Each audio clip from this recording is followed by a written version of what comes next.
This is Scott Spratt from ProFootballFocus.com Fantasy, and this is another Fantasy Slant. The Houston Texans had made the playoffs for 2 consecutive seasons entering last season, and many thought they'd be primed to do so again, with J.J. Watt clearly emerging as one of the best players in the NFL.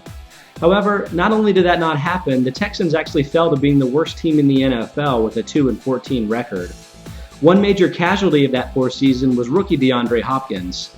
Hopkins was actually picked as the second or third receiver in many dynasty formats entering 2013, but disappointed with 52 catches, 802 yards, and 2 touchdowns.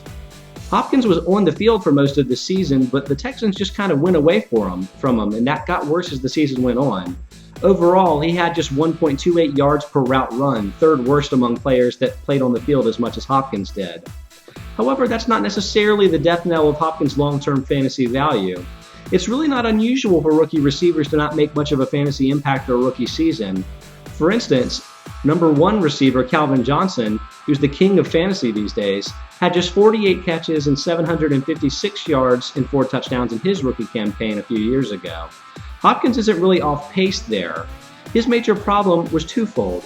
One was that his quarterback play was abysmal, and 2 was that Andre Johnson was his usual amazing self.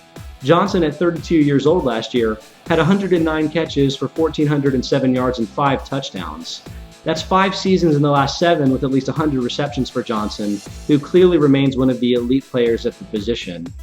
However, age is kind of getting up there on Johnson, now 33 years old, and despite the consistency in terms of catch volume, he's never reached 10 touchdowns in a season and has just 11 touchdowns the last 3 seasons combined. Even though Johnson has a little bit of a height advantage over Hopkins, Hopkins has extremely great athleticism and great leaping ability that I think can make him a viable player in the red zone to maybe creep up to 8 to 10 touchdowns this season.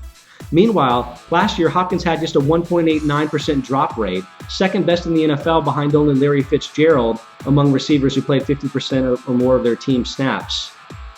As a player going as the 33rd receiver in ADP and 85th overall player, I think Hopkins is a huge value play.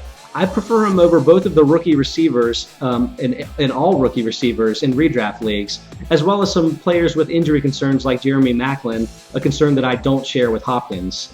I think he has an upside of a number 2 receiver in fantasy this season, and long-term could be a number 1 receiver. It's definitely the time to buy him both in redraft and dynasty leagues. So look for DeAndre Hopkins to have a big season this season. For ProFootballFocus.com, this is Scott Spratt.